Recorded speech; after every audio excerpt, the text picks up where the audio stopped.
Midnight's Edge after dawn.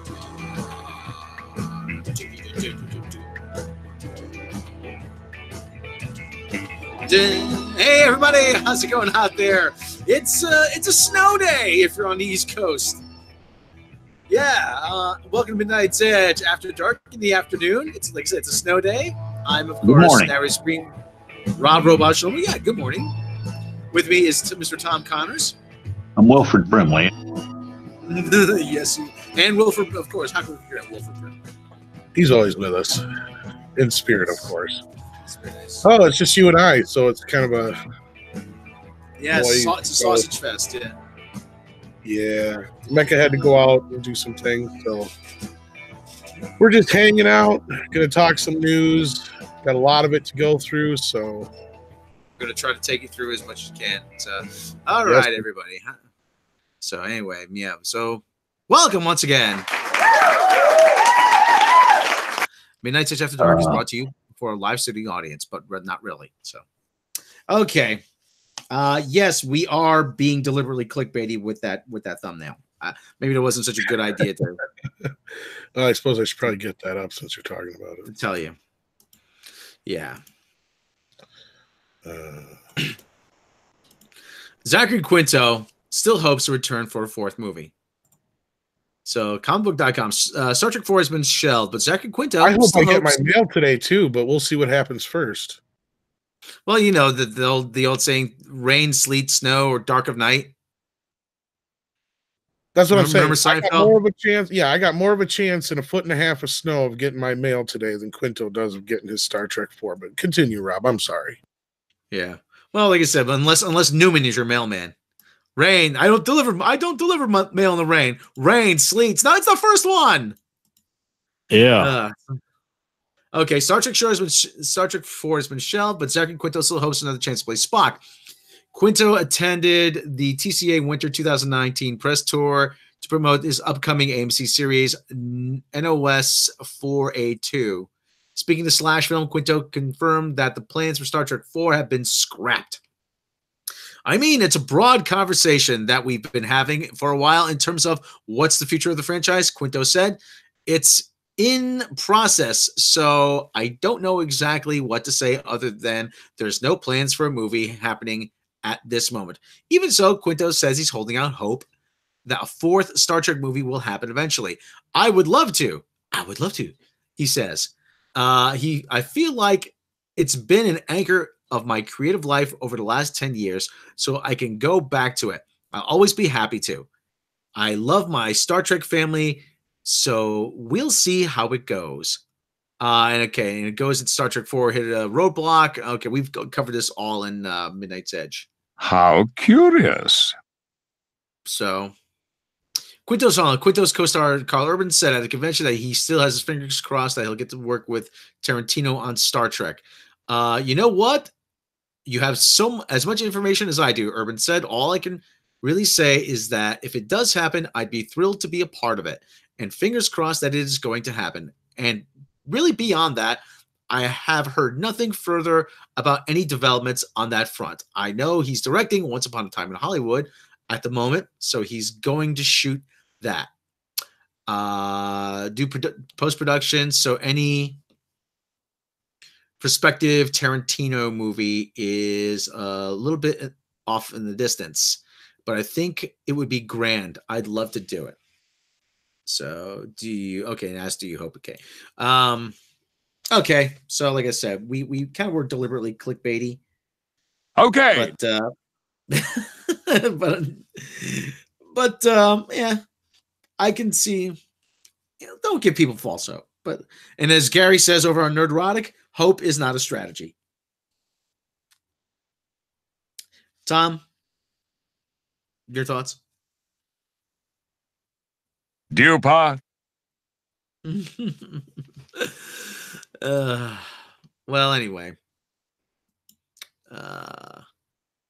Yeah. So, I understand why. Unless they're going to make a Spock movie. Well, isn't that just Star Trek? Carl Urban's busy. Chris Pine's busy. Chris Hemsworth ain't gonna be in this shit. What do you got left? That little monkey dude that follows Simon Pegg around. I'm sure Deep Roy's pretty busy. He's actually, one of the premier actors for that kind of work. He was Little People actors remake. Well, he's not really a little person. I don't think he's short of stature, but I don't think he's actually, he played all the Oompa Loompas in the Tim Burton remake and stuff like that. And 9 times out of 10, if there's a little creature in a movie, he's in the costume. Oompa, oompa, oopity doo. Quinto's emo Spock. No, Quinto's Spock is not emo Spock. Pecker Spock is emo Spock. Yeah, Quinto had Rage Spock. Yeah. Quinto Spock. Yeah, hey, Captain Hare, $5 super chat. Thank you very much. Can we have a Carl Urban, Dr. McCoy procedural instead? Well, that's Search for Spock. Haven't you got any feelings about that? Oh, well, take a guess. Young McCoy. You don't leave your prize stallion in the stable when you're running the Kentucky Derby. Now, Young McCoy actually be an interesting series, probably. But I'm sick of going back in history, and then they just fuck with shit anyway. But Young Bones would be kind of funny, I bet. You said Bones, but yeah. But the other thing about again, you go back, you do these prequels, you do this kind of stuff. You're taking this big universe and you're making it smaller. Like I keep saying, you keep making this universe smaller. Like, no, you want to go forward. You want to move forward. Like I said, there's a whole host of adventures and alien races out there you haven't discovered. If you go forward into something you haven't done before, you come up with any other alien you want to. The Fleeb, or whatever. He takes the Fleeb juice and he rubs it. Well, and Dynamo75 asks, do you wish that any of the Star Trek movies make a huge amount of money like Star Wars? Well, I would love for them to be successful and good movies at the same time. Don't get me wrong. That's what we hope for, is good Trek. And if you do good Trek, you can probably get an audience, not to that extent, but close to it. I mean, the 09 Trek proves that you can get enough butts in the seats probably, but Trek has always been a little bit more niche or niche, however you want to pronounce it. Niche. Yeah, niche. Most people say it like that, but people have corrected me on everything I say. So, how dare you talk to me that way, you third-rate tot? Sorry, old man Picard. Just. Well, I always say it like this. Don't you think I wish I put Mecha Randoms there? Sorry, I'm not there. This screams of damage control, tricked investors, giving money. Yeah. Right. And that's what we talked about with the whole Hemsworth Pine thing to begin with. That's what the Tarantino, all that stuff's about. The odds of any of this stuff really happening are slim to none, but they are desperately trying so hard to get investors involved. Yeah. Like I said, but answering that question before, do I wish Star Trek movies had made tons of money? I always look at it like this, to put into musical terms. Don't you think I wish Matthew Sweet would be huge playing stadiums and Celine Dion would be, or whoever, who the fuck's the big Pop-Tart nowadays? Who's that everybody loves? Don't you or Katy Perry or whatever? I wish Matthew Sweet was playing stadiums and Katy Perry was turning tricks at the Bunny Ranch in outside Vegas. Justin Bieber. So of course, I want to see the stuff that I like successful. That's because it ensures that I get more of it. That's what I always tell people. Oh man, that's too popular. Popular just means people like it. That's all it means. As long as it's good, I don't care. It's when they're shoveling us shit, which seems to be the norm more so than ever now. Does anyone actually up, it seems like? Does anyone actually think I ever said, man, I wish so many people didn't like the Beatles? I'm like, no, that's why it lasted for 55 years because people like it. Jesus Christ. That's the stupidest idea I've ever heard. Yeah, exactly. Oh, for God's sake. When people like something, you get more of it. That's how Hollywood works. And when they don't like it, it goes away, which hopefully STD will be doing very soon. We're trying to find an ointment. But we do have Star Trek Recovery every week. If you want to join us, we talk about the show. That's right. That should be that should be the official name of the show now. It's Star Trek I Recovery. decided that earlier this week. I'm like, I'm going to trademark that shit. It's Star Trek Recovery, yeah. It's a support group. Patented. It is. Yeah, Star Trek Rehab, Star Trek Recovery. Yeah, it's our little support group. Yeah, I got to come up with a very kind of welcome to Star Trek Recovery. I got to come up with some music for that. Show us anyway. How touched you. Show us now. Damn it. Show us now. Damn it. Captain. Hey, Captain. You gotta show me on the treble where they touched you. No, I won't do it. No. Spock, you can't make me. No. Scotty, get it away from me. Get it away. Darathon 405, the cure for STD is Scotch. Laddie, I've been drinking Scotch 125 years before you were born. And I'm telling you, that's not Scotch. Okay. An ale. Yeah. The Orville stream should be called Captain Rob's O-Face to compliment the Trek line. Yeah. Okay. Let's move on. We got a lot of this stuff to go. We pretty much yes, we do. We have a lot of news today. Oh, okay. This is not not exactly a huge story. Okay. So anyway, yeah, we're not going to spend much more than a few minutes on every segment here. Okay. And of course, so where do you want to go? I lost all my links, so just go in the order they are in the comments. Okay. I lost everything. Okay, well, I'm going with the number of tabs I have open here. Okay. There's a date set for Coming to America 2. Oh yeah? What's that? Oh yeah. I don't know. You're probably saying, Rob, that is not the link I said. Hey, can you see? Well, no, I had all the links in our chat and I dropped out. So if I drop out again, probably the weather is my guess. Because we got over the snow here. So yeah. Well, okay. Well, anyway, Paramount is deadline. Paramount has said announced that the as of yet untitled Coming to America 2 will open August 7th, 2020. The only major studio release on that date is an untitled Warner Brothers pick.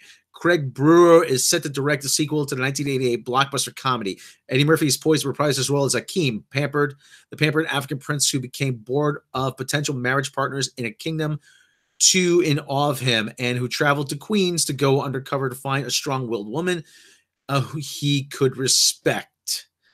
In the sequel, Akeem learns about a long-lost son and must return to America to meet the unlikely heir to the throne of Zamunda.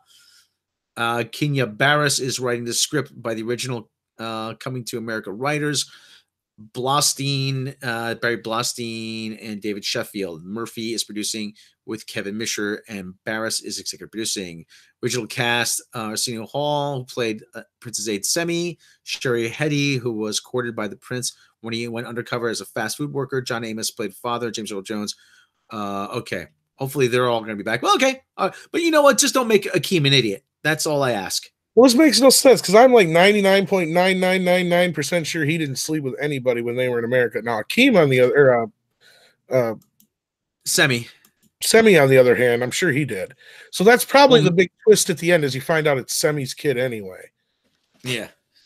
That's probably that would be actually pretty good movie. I'd watch the movie, but like I said, don't make it like I don't need no man, I don't need no king to come and rescue me. You know, so. It's probably going to be Kevin Hart, for the love of God, and I hope not. Oh, no. Oh, who's the kid from Get Out? Maybe it'll be him. I can't think of his name offhand, but that's not a bad choice either, yeah. Oh, look at that. We got... yeah. Okay, Tom, you can't cut yourself short. Now CNN owns us money. Now CNN owns us some money. There we go.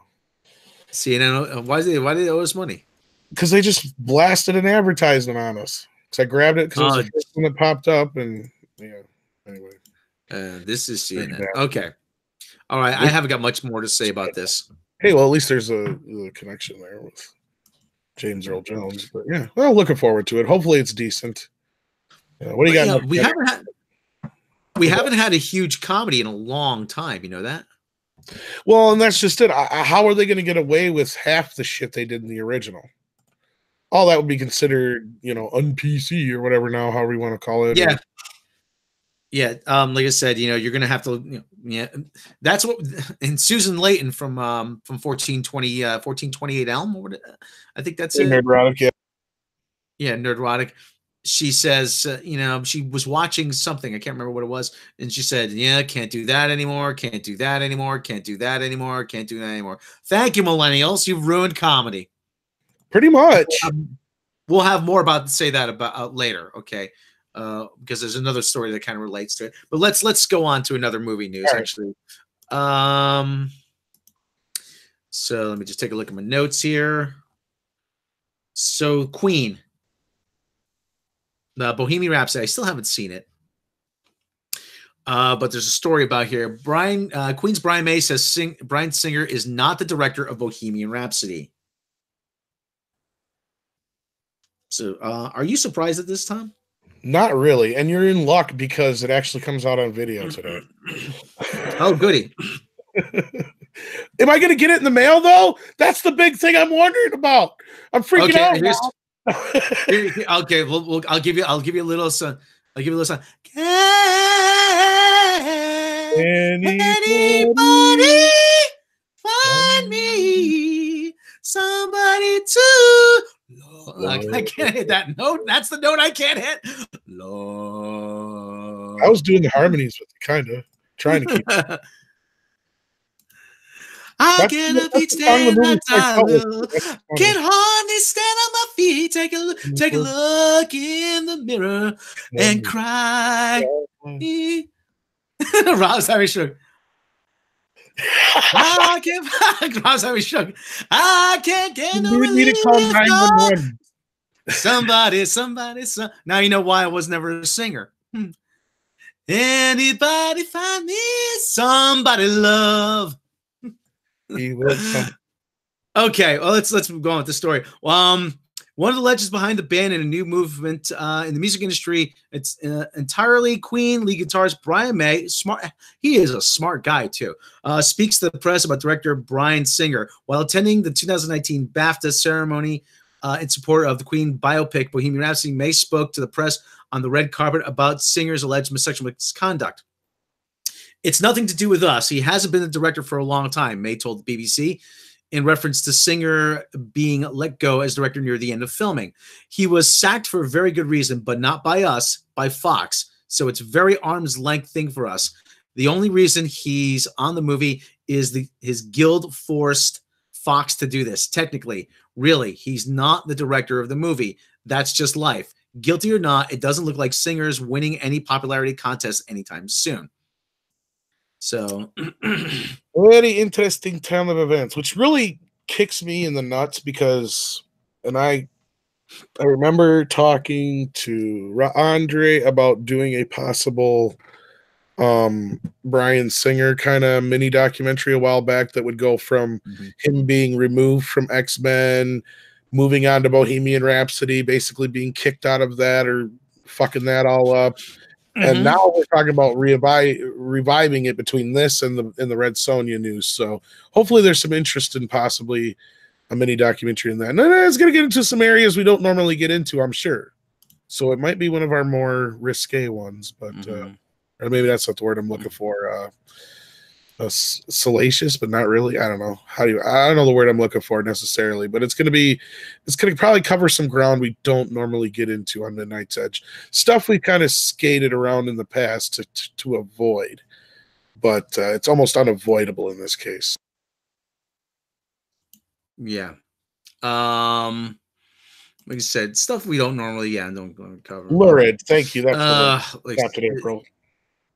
Lurid. Yes, lurid. I like that word. And we will try to be fair and balanced. Don't get me wrong. It's not like, we're going to get deep, dark into the real lurid stuff per se, but it is important to the overall, what's going on here, what's happening, and why, the situation is what it is. So it has to be brought up, basically. We're not going to probably get into too much of whether or not he's guilty or not guilty or anything like that. It'll basically be a lot like how we've covered the Moonves stuff, only stuff will probably have to be referenced just because it may pertain to a movie or something like that. But I don't know yet because, we haven't really gotten that far, but it's in the works right now. So yeah, hopefully you guys are interested in seeing something like that. But yeah, my sound isn't popping, is it? no, That must be not that I can that's hear. probably you on your. Well, that's probably you on your end. So hopefully anyway, I'm not all coming right, out. let's. Yeah. If I am, you're coming out, out, guys in the chat. I'm coming out. Okay. Hello, Pascal. All right. Next story. Gonna have a good time. I'm having a ball. James Cameron is working on relaunching Alien. Oh, do not say. Yeah. Well, Ridley Scott's next Alien prequel film is from Geeky Tyrant. Well, Ridley Scott's next Alien prequel film may not be going anywhere. James Cameron seems to be pushing to return to the Alien franchise now. As you know, he's directed Aliens 7 years after Ridley Scott's Alien was released. Aliens was the first R-rated film that I saw as a kid. Okay, I don't care what film you saw as a kid. Aliens is the only film in the franchise that Cameron has been a part of. But it looks like he might be looking to jump back in. And the thing I remember about Aliens, every time I sat down to watch it, somebody would interrupt me. So I really couldn't get into the film. Like, damn it, what do you people want now? Well, the first part of this was we got the title for the Terminator sequel, which is Dark Fate. And then he brings up the alien thing. So continue, sorry. Yeah. Okay. During a recent interview with IGN, Cameron was asked if he could give Neil Blomkamp a call about making a new Alien movie. And this is what he said. I'm working on that. Yeah. It's a very brief answer, but it tells us a lot. It tells us that Cameron is actively working on trying to work with Neil Blomkamp on his Alien film project that fell to the wayside after Fox committed to Scott's Alien prequels. It would also be cool to see Cameron and Blomkamp work together on developing a new Alien film. The plan for the film was to direct a sequel to Aliens, and it would see the return of Sigourney Weaver as Ripley, Michael Biehn as Corporal Dwayne Hicks, and even Newt. Everyone who worked on Aliens. Oh, we got a super chat. Sonic Moon. Thank you for the $1.99 super chat. Okay. Everyone who worked at Aliens has read the script and film, love it, and including Cameron previously said, I think it works gangbusters. He shared it with me, and I think it's a very strong script, and he could go make it tomorrow. I don't know anything about the production, and I don't know what Ridley Scott's doing, but hopefully there. That makes freaking no sense. Hopefully he'll be there in the room. Hopefully there will be a room for both of them. I'm like, what? That just worded weird, but then looked at the context of that. Okay, like parallel universes. Hopefully there will be room for both of them. Yeah. Yeah. Okay, so it looks like Aliens coming back. Well, it needs to be said. Now that Fox and Disney are basically one and the same, Cameron's working really closely with them on Avatar. And if anybody can clean up the mess that Ridley Scott made and get the Neil Blomkamp movie made, you're looking at him. It's James Cameron. This is the guy who can make it happen. If he says he wants to, he will. Look at Terminator. It should be No Fate. I agree with who said. I can't remember who said it in the chat. Now I'm gonna go back up here. It should be called No Fate instead of Dark Fate. Sorry, I can't find it in the chat here. Oh, Mills. Thank you. Yeah, maybe just fate. Maybe just fate or No Fate. Well, that's what the whole speech that there is no fate, but the one we make. Yes, yeah. That would be a great idea. And if that movie works out, I guarantee you we're seeing this Blomkamp Alien. Guarantee. No doubt about it. Again, though, this is the guy who can make it happen. Okay. All right. Like I said, I'm not a huge fan of the Alien movies. Just, after Aliens, that was it. I'm like, done. I love them. I have my dislikes and issues with certain ones after Aliens, of course, just like everybody else. But Ridley Scott, to me, was the worst thing that happened to the franchise. And it needs to be fixed if it's going to go forward. And if James Cameron can somehow get Blomkamp's version off the ground, then I'm all for it. Yeah. All right. Next. Okay. Well. Next. Okay. Should we do the Lord and Miller one? Sure. Why not? I don't care. Okay. Let me just get my notes here. So. apparently getting fired from a Star Wars movie isn't the career killer for many people as it was for Josh Trank. Sony TriStar closes 8-figure deal for Lord and Miller hybrid animation Last Human. Before you go Certain on, though, pictures, to be fair, Josh Trank didn't have like 3 or 4 or 5 hits under his belt either. That's true. These but guys still, do. though, I mean, but still, though, Solo I mean, was a misstep if you really look at the overall picture of what Miller, especially now after Spider Curse, you know, Lego movies, 21 Jump Street movies, they're good. My point, but the whole point is though that Star Wars is something you should want to do right. Trevorrow is probably the better example because he's only really had one flop too. Yeah. Well, okay. Well, let's go through the story from. Okay, Sony Pictures is putting the finishing touches on a huge deal that brings the studio Last Human, a package for a tentpole project to be directed by and produced by Phil Lord and Christopher Miller. One that all weekend you had Universal, Warner Brothers, Netflix, MGM, Annapurna, Paramount, New Regency, and MRC, Media Rights Capital, all bidding. Everybody but Fox Disney, after Lord and Miller were unceremoniously fired from the Star Wars spinoff Solo. Sources said up front the commitment is 8 figures. I'm hearing as high as 15 million. For these guys? Really? And that between directing and producing, Lord and Miller will each get a double-digit back-end deal. This auction got that hot, but it's easily going to be the biggest deal of the new year when it's all prepared. The film will be made through Sony's TriStar label with Hannah Minghella overseeing. The pick is based on an upcoming children's book of the same name by Lee Baker. So it's not even the book's not even out. Shazam scribe Henry Gayden is writing the film. Is set after a robot apocalypse and follows 12-year-old robot who bonds with a 12-year-old human who's lived underground in a bunker. Pick is eyed as a reverse ET in which 3 robots discover and protect a human child. Pick will stop saying Pick. Movie will be Lord and Miller's next film after they finish Artemis at Fox. The book, which will be published in October by Amulet Books. Lord and Miller headed to the Oscar voting for Spider-Man. Okay, nobody cares. This is Sony stepping up for a big-time filmmaking team that is also creative partners on 21 Jump Street and will be up front and center in the inevitable sequel to Spider-Man Into the Spider-Curse. UTA, okay, nobody cares. But I don't get it. I don't really, these guys? It's just you haven't seen their movies, man. I've seen the Lego movie. Yeah, but you haven't seen the 21 Jump Street movies and stuff like that. These guys at least are not failing upwards like most people do. I gotta give them as far as and just in defense of the whole book not being out in the movie deal, that's not an uncommon thing. But I'm not gonna sit here and say that, as far as Solo goes, I'd like to see their cut. I'd like to see it. Mills even agrees with me. It's like I thought they should have just released it at that point, then they wouldn't have lost so much fucking money. But I'd like to see what difference it would have made. I don't know. I thought the 21 Jump Street and 22 Jump Street and the Lego movie were great. I'm not going to lie. I thought all 3 of those films were great. I'm trying to think of anything else I've seen of theirs besides Spider-Man.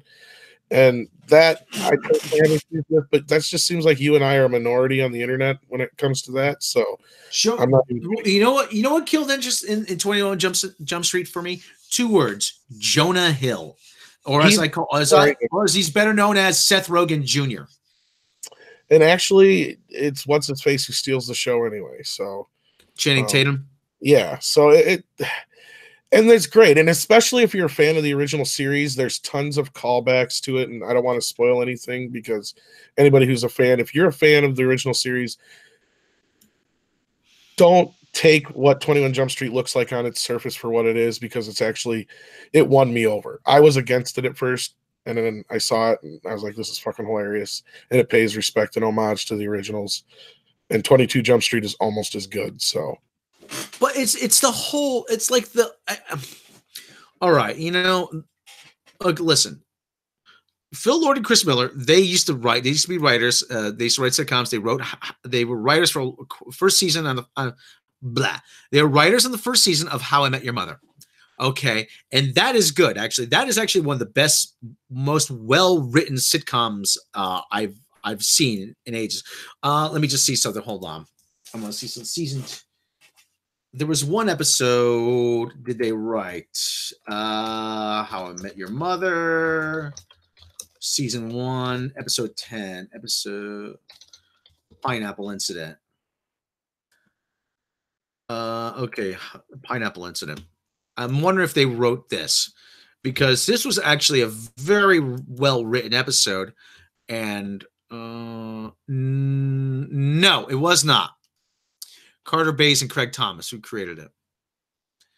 But like I said, it's but the whole self-referential meta humor, it works, but it gets tiresome very quickly. Well, there's not so much if it's done everywhere. There's not so much of that in 21 Jump Street. Lego Movie is predicated on it, yes. Spider Curse, again, had a little too much of it. I have not seen Cloudy with a Chance of Meatballs, heard great shit about it, so I can't speak one way or the other on that. But I got to give them credit on that part. I was disappointed probably more by Spider Curse because they could have done better.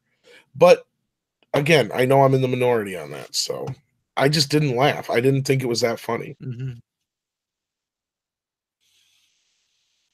Okay, they wrote co-executive producer on that episode. Okay, he serves as co-executive producer on those on How I Met Your Mother. Well, who knows what they really do? And like I said, they wrote two episodes of How I Met Your Mother. But like I said, a lot of and Cloud with Chance of Meatballs. Okay, I'll give it to that. At least they're working their way up through Hollywood. But I don't. But these guys shouldn't be commanding that biggest deal.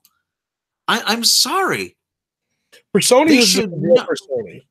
I'm not trying to argue, Rob, but no, Mills. There was Sweet Taste of Liberty and Belly Full of Turkey. Belly Full of Turkey. That was actually the Thanksgiving episode where they go back to meet Marshall's parents. That was actually very good. Sweet Taste of Liberty was kind of lame. Yeah, it had some moments, but overall, it doesn't hold up now. Yeah, Sony. I think they're overpaying for these guys. I really do. I think they really are overpaying. I'm going to have to disagree with you. And again, like I said, I'm not trying to argue with you or anything, but in all fairness, I think this is a very good move for Sony. They're not Disney material. They've done a lot of good for Sony. I think they'll fit in over there very well. And Sony's got themselves back on course. As we've said before, the worst thing that happened to Fox was the best thing that happened to Sony. So, sometimes you got to take and pick and choose what you're going to do. And as far as building universes and stuff, these guys are good at it. But even though I wasn't a fan of Spider-Man, it was a hit. And it's going to get sequels, and people are going to go see them. It's going to be a big hit on video. I can see that already. It's just a given. I think the movie...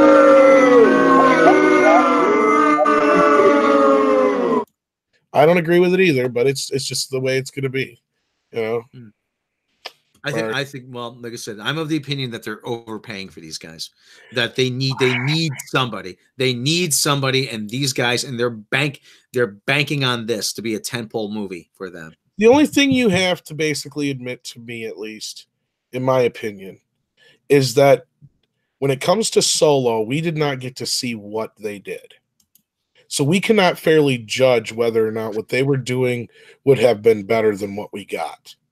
Yeah. Well, like I said, that's they pretty much 80% of the movie was reshot.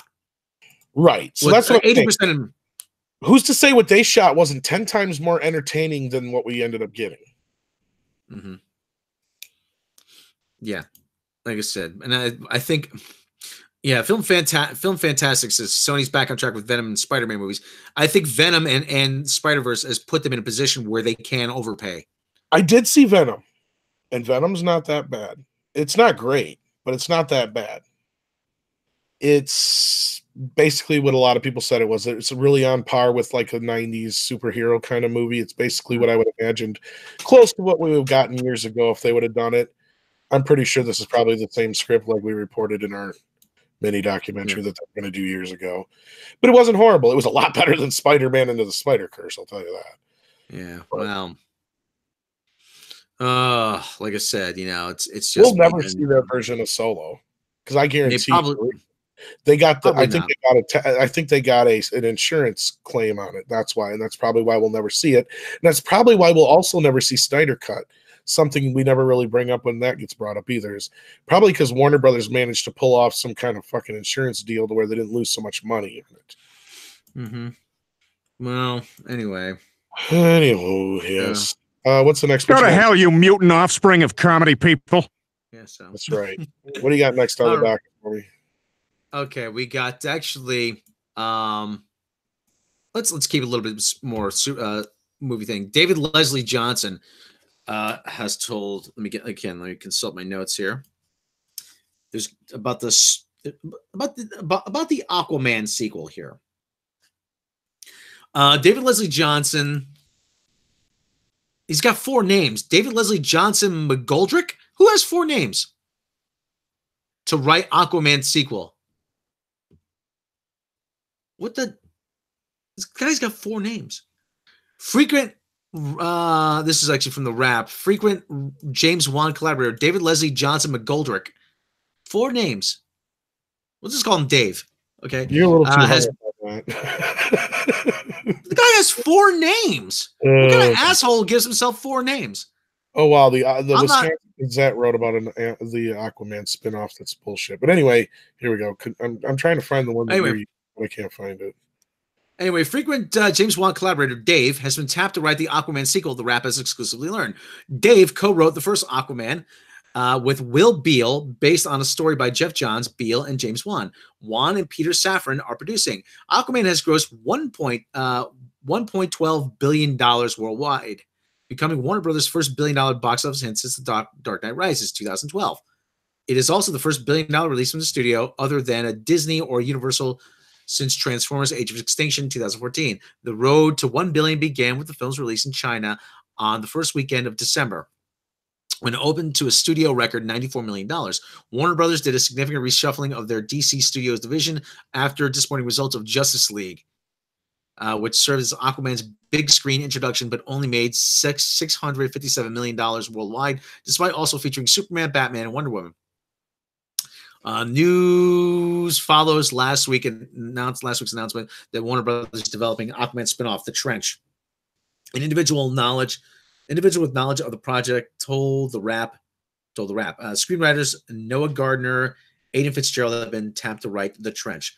Dave's credits also include The Conjuring 2, The Conjuring 3, along with Dungeons & Dragons and Orphan. Dave is repped by Paradigm and Bear Abramson Levy. Okay, so Dave is writing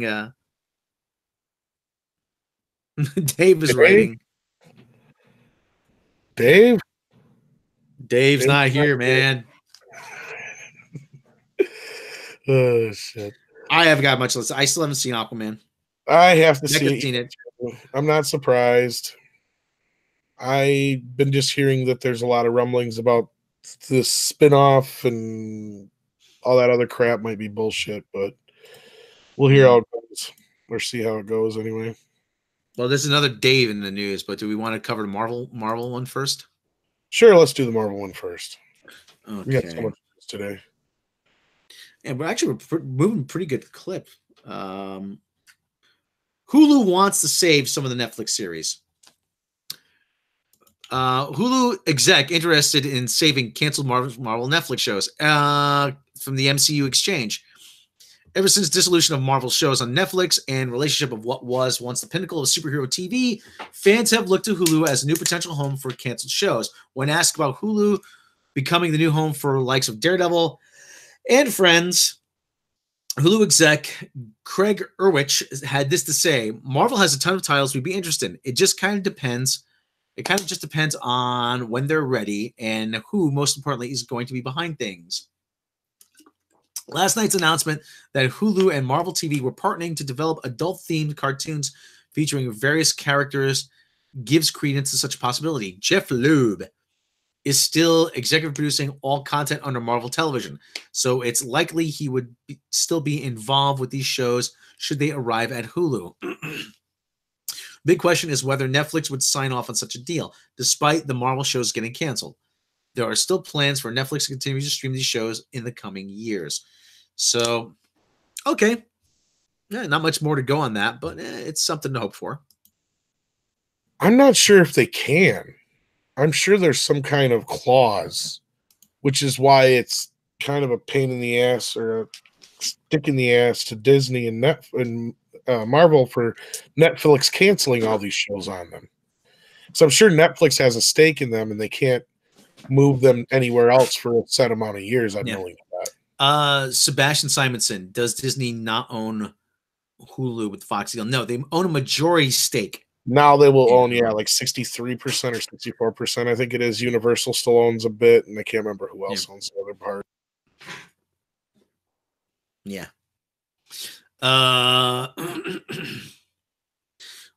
Big Gator 5. What the heck is Marvel greenlighting shows on Hulu when Disney is going to launch their own app? But they don't want any R-rated content on there. Right, and we're already seeing kind of exactly what we said was going to happen. They were going to take over Hulu and use Hulu to do more adult-oriented stuff. Disney Plus would only carry the PG-13 and below Marvel and Disney stuff. It's pretty much going the way we figured. It's not so much a takeover, just going to slide that right over, you know? Well, we're hearing rumors that Universal might sell out their portion to Disney as well. I think a majority stake in it. Right. So I think then all that's left over is like Hulu and whatever other company. I think little company has a little ownership in it, but that's it. Mm-hmm. So okay, so let's get actually not much more to cover on this one. So actually, we can get to a story actually that broke last night, but we didn't have time to do it. And that is there's a show coming back to television. There's two. Tom, is this one of your favorite? Was this one of your favorite shows? Yeah.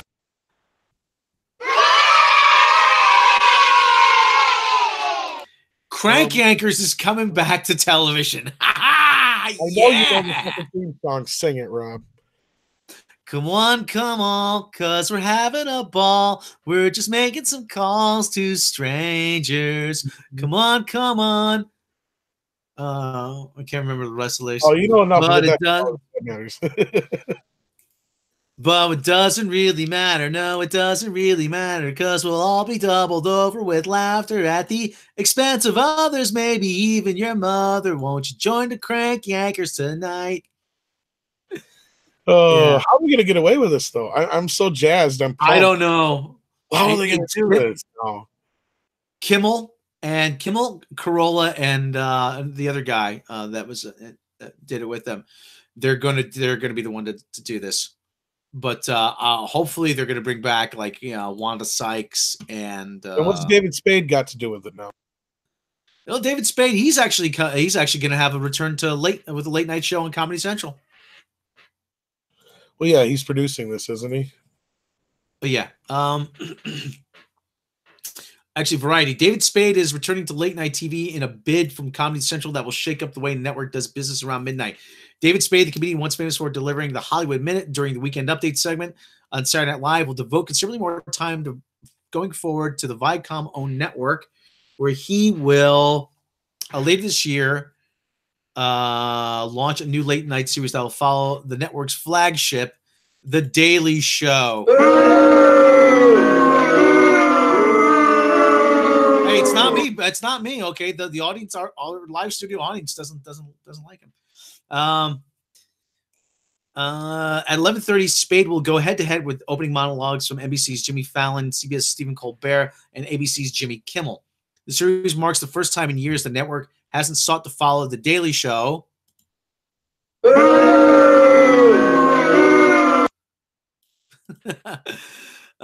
Daily Show with talent that initially came into light in the landmark program.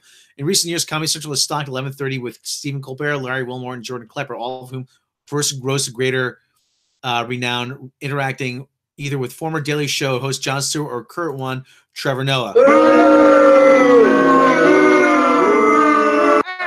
How the hell did all these people get in here? So the studio audience is become restless when they hear. How did all these people get in here anyway? I don't know. That's I you left the door open, didn't you? I promised them free beer. So. Oh, fucking A, Rob. Now I got to go buy beer. I got some beer. Better have a lot. It's also the first. Yeah. I got some Modelo Negra. So that's good stuff. It's also the first time that Comedy Central won't deliberately set to focus on political themes and national affairs. And the time slot, to be sure, the social media centered at midnight took up residence there for a while. The network found great success with the long-running The Colbert Report, which aired after Jon Stewart's Daily Show between 2005 and 2014. Since that time, however, Comedy Central has had less luck. The two other programs, 11th at the 11:30 slot, The Nightly Show, more recently The Opposition, did not prove to be sustainable despite positive notices for each. No, it was terrible. The Nightly Show was terrible. Spade is also expected to focus on other areas of discussion, often the signature take on pop culture news of the day, according to the network. The program, which yet to be titled, will include rotating group of celebrities and comedians. With this choice, Spade and Comedy Central will be moving against the current grain. Many of the newest offerings in late night tend to center around national news and a news cycle driven by President Donald Trump. Well, people are getting tired of it. Everybody's doing it. Everybody's commenting. But how much more of that can you do? It's saturated now. You've reached peak Trump. Okay. Listen, I have no love for the guy, but at the same time, even I get tired of hearing it. Well, let's not get too political here, but yeah. But like I said, of course, the most watched late night show on TV, CBS The Late Show, has been viewership seen until it's okay, blah, blah, blah. Full Frontal Samantha Bee trades heavily in political satire, as does Last Week Tonight with John Oliver. Yeah, like I said, you have all these other things. Like what? Like President of the Show, President Show feature like Anthony Evans. Okay, it's not Space. Dave Spade used to have a show called The Showbiz Show, which actually was pretty good. The new series will be executive produced by Spade, Alex Murray, and Mark Gervitz. Brad Wallach and Tim Brunel of Free 90 Media will serve as executive producers and showrunners. You know what? Okay, Comedy Central has been trying to choose its audience for the last couple of years. It's one thing when Stewart was doing The Daily Show, okay, because he was pretty much doing a lot of stuff that nobody was doing at the time. The landscape wasn't as crowded, not with political comedians. But now you have, like I said, you have Samantha Bee, you have John Oliver, you have well, it was kind of Colbert. More a formal version of what Bill Maher was doing with a little bit more of parody built into it. And with Craig Kilborn did it first, right? Oh yeah, Craig Kilborn. I remember it was being all right with him, but then it changed, and then it got to a point where everybody was going there for their news, but it was Jon Stewart, I think, that changed it. That's why, because he became like this new version of God, what the hell's his name from Saturday Night Live? No, like Kevin Nealon almost. That's not who I'm thinking of, but Dennis Miller. Dennis Miller, yes, thank you. Kind of what Dennis Miller was doing, but not so grating, to where he didn't see, because Dennis Miller would turn some people off. I can see, you know what I mean? To where Ben Stiller was always just kind of like, he always had that charm about him to where he could say just about anything and get away with it. At Dawn says, really, Crank Yankers, get ready for more PC Orange Man bad comedy. Because there's no way they're following. Actually, what they're gonna do is they're gonna encompass online gaming in it too. So you'll probably have special ed. Yay! I'm playing with my friends. Yay! Oh, jeez. Yay! They're gonna encompass a lot of that stuff too. Oh, I'm hopeful. I'm hopeful too. I'm glad they got a lot of the same originals involved. And they got a lot of celebrities involved before. And I'm sure a lot of it's going to be calling like support lines and helplines or fucking with like scammers and stuff like that, because you can't really get away with the actual. I mean, they did a lot of it before. It was like businesses and Oh yeah. Oh yeah. I remember they had Jimmy Kimmel call up a department store. Yeah, my daughter has something to say to you. I took a brush and I took something. Oh, okay. I'm sorry, and I'm sorry. And he had his son was on. They put his son on the phone. I took a bar of soap, and he goes, I took something and I put it up my butt. I took the bar of soap, put it on my butt. He goes, quiet. Apologize. I'm sorry for doing it. What kind of soap was it? He goes, chocolate. We don't have chocolate. We don't have chocolate soap. But it came out of my butt. Go to your room right now. Special ed was always my favorite, but yeah. It's like, go to your room right now. You have that song by that guy? Yay. Yay. I'm going to see Airbud. Yay. That's right. Chocolate. We don't have chocolate soap, but it came out of my butt. The kid called the homework helpline. Yeah, I need some help with my homework. Let's see. Ransom. Okay, ransom and bitch. He goes, bitch? Yeah. He goes, why do you want to know that word? Because my dad said he just ran some bitch out of the house. But anyway, yeah, it was actually, they did a lot. Yeah, they did a lot of but this is testament to how weak Comedy Central is. Again, I mean, you've had Trevor Noah is your poster boy, and he can't pull more than 700,000 viewers a night. Well, they're scared because South Park's going to be done sooner than later. They can't expect Matt and Trey to be there forever, Yeah. And like I said, and they used to do 2 South Park seasons, like 10 episodes, like 10 episodes in the fall, 10 episodes in the spring. And like I said, everything South Park campaign, they've been wanting to do other things, and they've said flat out that they're not going to produce a movie ever again while they're still doing the show because Team America was a nightmare. And I'm sure they get offers all the time to do Book of Mormon as a movie. Oh yeah, but like I said, Comedy Central, Viacom, and this is part of Viacom trying to restore Comedy Central back to its former self, or even something close to its former self. And like I said, they've been trying to. They kept saying, "Oh well, we want to appeal to a younger millennial audience. Millennials don't get comedy, so you have to go back to the Crank Yankers. Well, Crank Yankers work with it. I mean, I imagine they might be begging Dave Attell to bring back Insomniac or some kind of version of it. Think of all the good programming they used to have on Comedy Central: Insomniac, Crank Yankers, Chappelle's Show." Well, I remember when I used to, look up and see if I was getting cable or a dish or whatever. One of the first things I'd look for would be to see if it had Comedy Central on it, And nowadays, but I don't really need it because I can get South Park on Hulu the next day or whatever. So, Alpha J, Comedy Central's been banking on South Park too much. That's all they have left. Like I said, the young hip audience did not show. The young hip audience that they thought was going to be there for things like Legends of Chamberlain Heights, and dear God, that was terrible. And there was Detroiters. There was another series they had, Detroiters, which was terrible. I watched one episode. I'm like, how did this even get approved? Broad City. I did not get Broad City. They could never do the Man Show now, Robert April. Never. No. But that's what made it great. That's what made it great, that they didn't care. They said, we know we're going to piss people off. And they didn't care. And what did Mel Brooks say? If you're not offended, you're doing it wrong.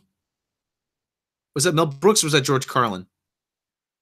Either or. If comedy doesn't offend you, you're doing it wrong. And comedy has just gotten so safe and banal lately. It's just so. I want to be shocked. I want to be offended. Don't you understand that? Flopping has been. That seems to be a recurring pattern. Industries are expecting younger audience that never shows up where it matters. No, they don't. They don't. Like I said. And this whole thing about the people in the Twitter sphere, They complain the loudest, and they're the ones that ruin everything. They've been trying to ruin it. Oh, who's gonna? And I saw an article last night from somebody on I was on. I don't know if it was the AV Club or she was saying, "Oh, I don't know how this. Who the fuck asked for this?" I'm like, I asked for it. You know why? Because it's gonna offend you. That's why I asked for it. That's why I want Crank Yankers to come back, because it will specifically offend you. That's why. Because fuck you and your feelings. That's why. You sit there on Twitter, you pass judgment on people, and then you wonder, like, why is it? Why do people? Why aren't we so misunderstood? Fuck you. That's why you're so misunderstood. Dear God, you people, loosen up. It's comedy. It's supposed to offend you. Like I said, if you're not offended, then you're doing it wrong. This is why I keep saying we need Sam Kinison. I wish we could bring back Sam Kinison now. Kind of loosen up. Exactly. Thundercats. So if people realize the Millennium Bug would hit everyone 18 years later, stop holding back. Tell us how I really feel. But that's we're still probably holding back a little bit, to be honest with you. But that's the whole thing about that's the whole thing about comedy. It's supposed to be honest. It is supposed to be honest. You're supposed to say what you really mean. And Sam got that, and a lot of people who got that got Sam, and they got people like Carlin and Richard Pryor. It's not supposed to be safe. That's not how it is in South Africa. I don't understand. I don't understand. I don't understand why it's not like this. But we all need to be better people. Shut the fuck up, you. Shut up, you idiots. Shut up. You get the hell out of here. Fuckers, I can't stand you fucking idiots. Go to hell, you mutant offspring of comedy people. That's right. You tell him, Peter. Hopefully it's just going to be even more offensive so I can see people. I can't wait for the first complaints. Yeah, I miss Sam and I miss George. I can't wait for the people. I can't wait for whomever. I can't wait for this Tony Maglioli or whatever his name is. I can't wait for him to complain. You know what? Because George what? Fuck you and your feelings. I don't give a shit. I got time for your 20 feet. I'm gonna fucking punch you in your Facebook and make you bleed. Now shove that in your face space. Say that. I'm sorry, did I offend you? Did I offend you with my words? They're only words. They shouldn't offend you. They aren't hurting you physically. Now, if I punch you in your fucking face, that would fucking hurt. What would Sam say about Brie Larson? Brie Larson, ass check. Hey, come here. Yeah, oh yeah. You know, Brie Larson. Yeah, white men are insensitive. Yeah, they're especially insensitive when they're fucking in the ass. That's when they're insensitive. That's what he would say. Yeah. Damn, those are words you can't say on TV. Oh yeah. Oh yeah, Brie. I totally get it. Oh yeah, Brie. I totally get it. Yeah, I totally get it. Yeah, white people, white men are the devil. Yeah, white men are the devil.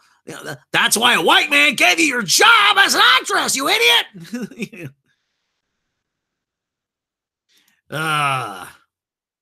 Was that Sam or Brandy Love? Could have been both. You know, like I said, say what you want about. Like I said, say what you want about pornography. You know, at least they embrace what. At least they're honest about what they do. You know. I remember seeing Tiffany Million on a talk show one time. Someone asked her. This is ages ago. Someone asked her, "What about your daughter? Does your daughter know what she does?" He goes, "My daughter. All my daughter knows is that mommy kisses boys." I could hear. But it's honest though. It's honest though. You know what I mean? She didn't hide it from mommy kisses boys. For mommy goes to work and she kisses boys. Yeah, and here come the morality police. There you go, Rob. They're after you already. Yeah. But at the same time, like I said, the whole thing we got. I mean, this is what's happened. We can't be honest anymore. We gotta dance around. We gotta dance around our feelings. Like, yeah, okay, fine. Some of political correctness comes down to not being a dick. Okay, but there's a fine line with being not being a dick and just lying to yourself and everybody else. Yeah, because George Carlin would be like, you know, we had something called woke back in my day. It was called being a pompous prick. Yeah, exactly. Well, yeah.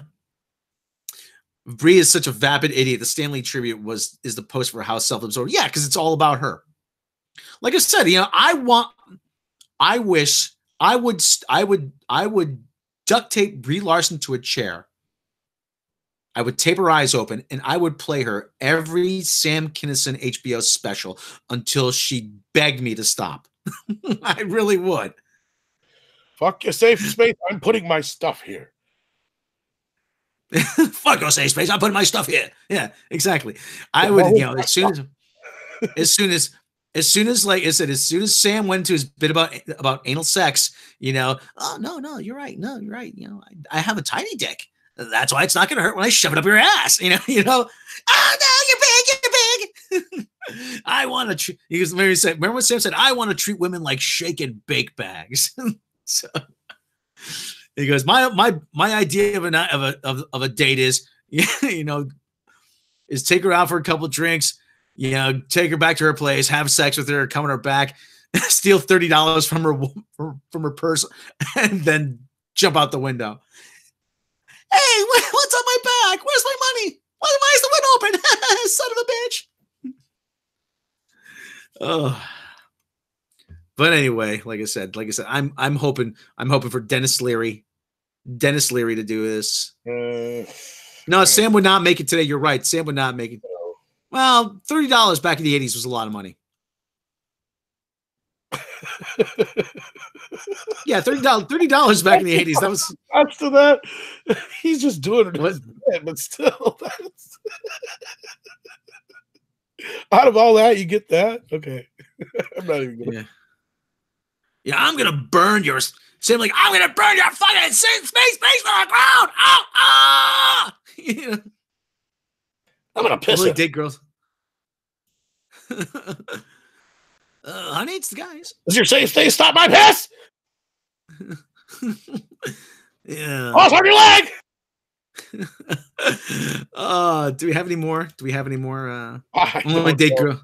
There was the Moonves deal, but I don't know if we really want to open that can of worms right now. But the short version is Moonves apparently sold a buttload of his stock just before getting fired.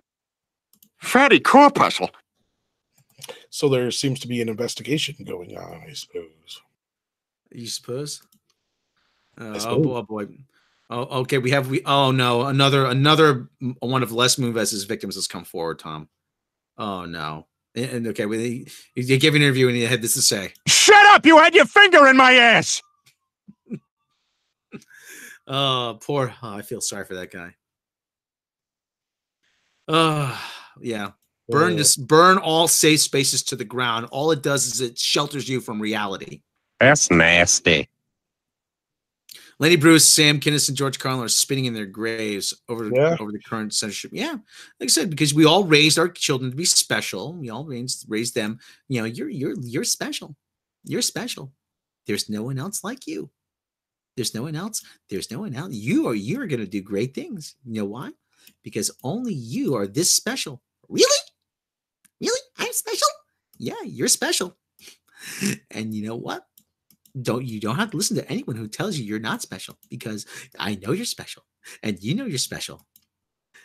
That's why you're gonna be the most specialist little child ever walked the earth. And it's like, go, you know. And again, they get to the real world, and you know they get turned down for interviews, and you know.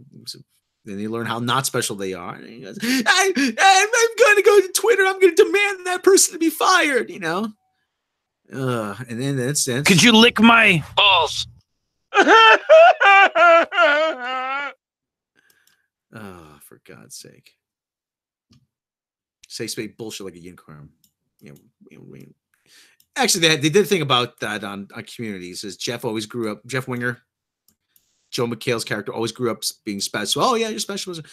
It's just, and finally just leveled with himself. He goes, "You're just average enough to be able to do some things very well, And a lot of stuff you're probably not going to do because you're not going to be very good at it. So, okay, I've pretty much hit the wall here. Yeah, I So, mean, what do you say? my parents, I grew up in that fucking participation ribbon generation, but my parents weren't like that. I mean, they made me look at life with an outlook that was realistic. They're like, yeah, you're talented and you can do this and you can do that, but just don't forget that, you know, it's very difficult to get into that place. So if you have to, you should come up with a few fallbacks. And I did. And I'm glad I did. And when I did, otherwise I'd be living on the street somewhere probably. Yeah. You know? I'm completely fucked. Well, we know you are, Rob. And yeah, Dean Mike Attack, you're right. I know you're talking to Mark Fields, but none of the Mel Brooks films will be made today. We've said that. I don't know how many times. I'm surprised they haven't killed Mel Brooks yet, to be honest with you. Like, just out of sheer, like, hatefulness. Yeah. Yeah. Fuck you for shooting my liver. So, he's next. You wait. They're going to come after him. They're going to try and get all his fucking movies banned. You watch. Oh, yeah. Like I said, this entire generation can't take a joke. So, hey, but anyway, awesome, Sebastian Simonson. I used to have an ongoing joke with on our old podcast about that. If I didn't know any better, I think you're somebody I know or somebody who listened. midget porn? Yes, yeah. But they're called little people, Rob, not midgets. Oh, howdy, fellas. Yeah. So okay. Well, anyway, I don't have anything else to say. I've given it all for you people. Right. There's a few more things we could get into, but we've gone over an hour now. So, well, like I said, there's the Moonvest thing, but I have a feeling that's going to find its way into a documentary at some point, probably, or an editorial. What else was there? There was a few other things. I guess they're doing a movie of the old Justice League cartoon for the DC streaming service. Somebody said in the chat. Really? So that's some good news, I guess, for those who are fans of that. I remember it pretty fondly. Gosh, there was quite a few more Captain Marvel trailers that dropped.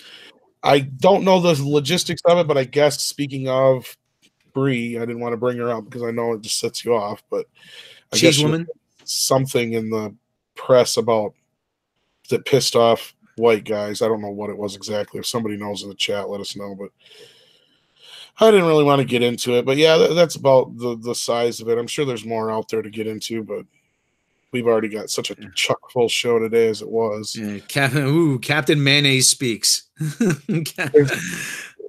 Chris Tucker, okay. Jackie Chan keep posting pictures together, so that's a good sign that we're getting a Rush Hour 4 anyway. Okay, let me ask the chat this: if I go see Captain Marvel, would you all want me to take a picture in front of like the standee or the poster wearing a Cyberfrog t-shirt? And put it up on Twitter and tag Brie Larson in it just to piss her off. I think didn't want one on a round table, by the way. Was that?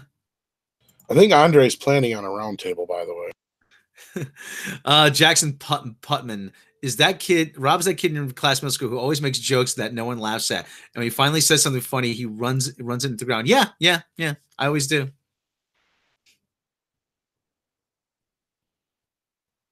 Hey, it's not my fault. My brilliance isn't recognized by the plebeians, by the plebs. I was always a kid that got kicked out of class for a smart mouth. I'm just trying to, the whole thing, it takes you. I got kicked out of Sunday school because we started talking about Judgment Day, and I kept asking, well, where do the Terminators come in? I like that. Write that down.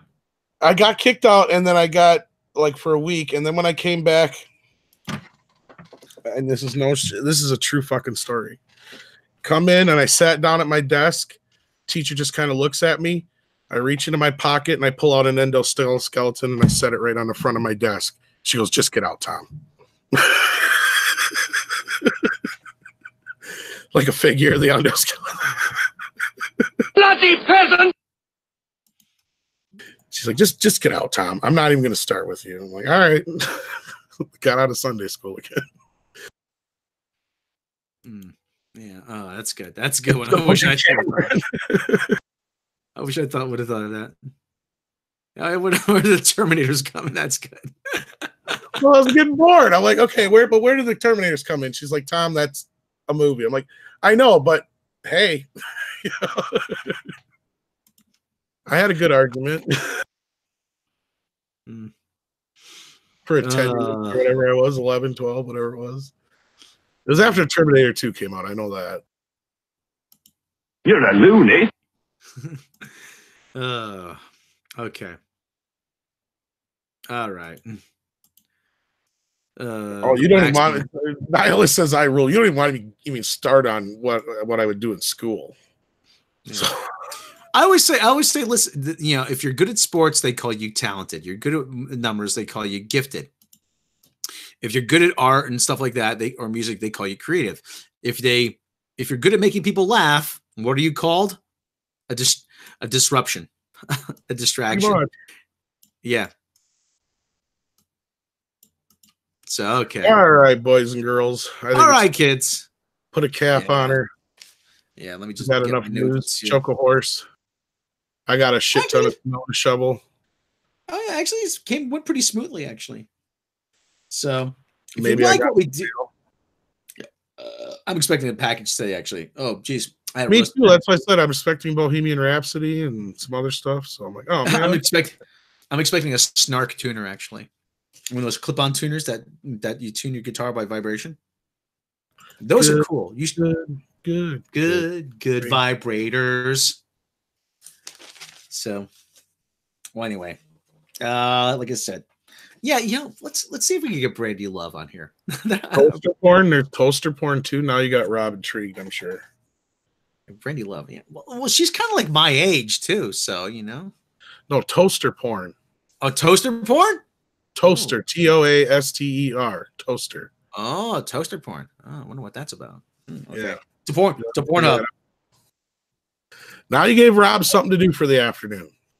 Before I have to shovel snow, yeah. Okay, if you like what we do here, and who wouldn't? We're not very popular, Rob. Nah, people hate us. We're only popular in certain circles. But we do. Pop-Tarts gives that a whole new meaning. Yeah. If you like Tom's Sunday school stories. Well, I'm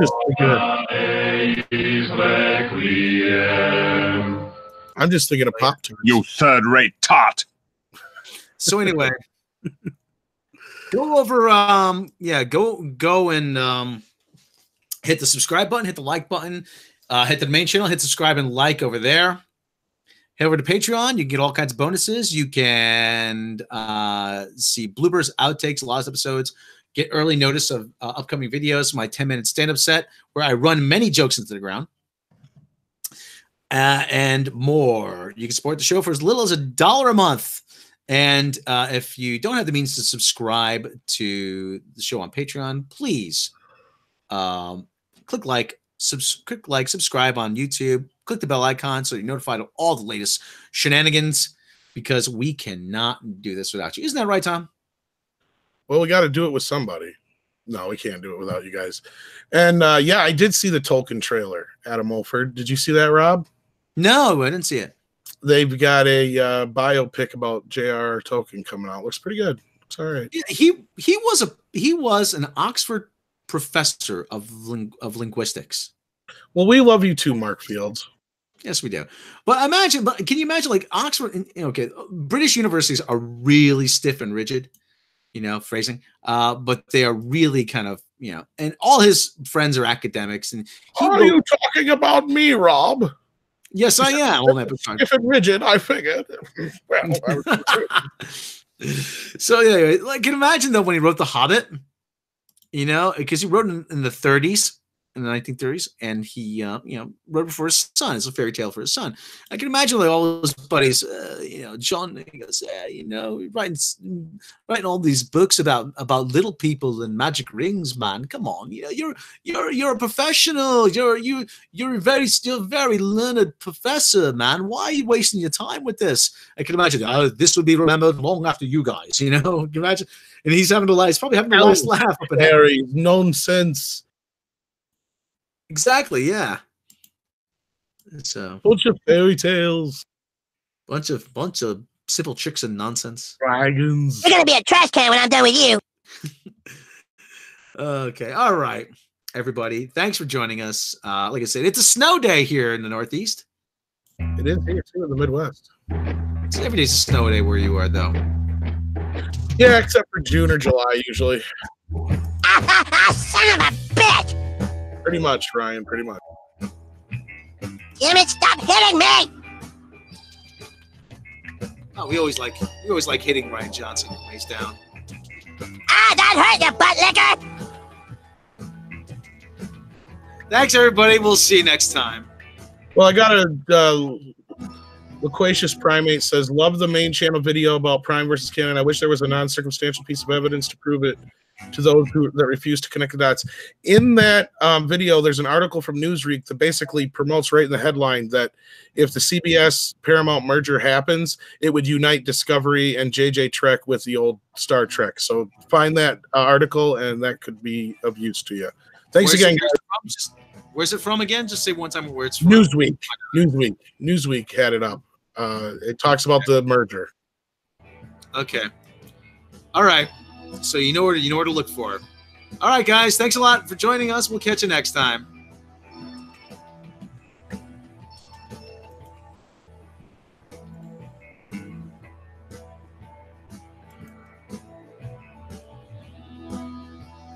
Honey, I'm home.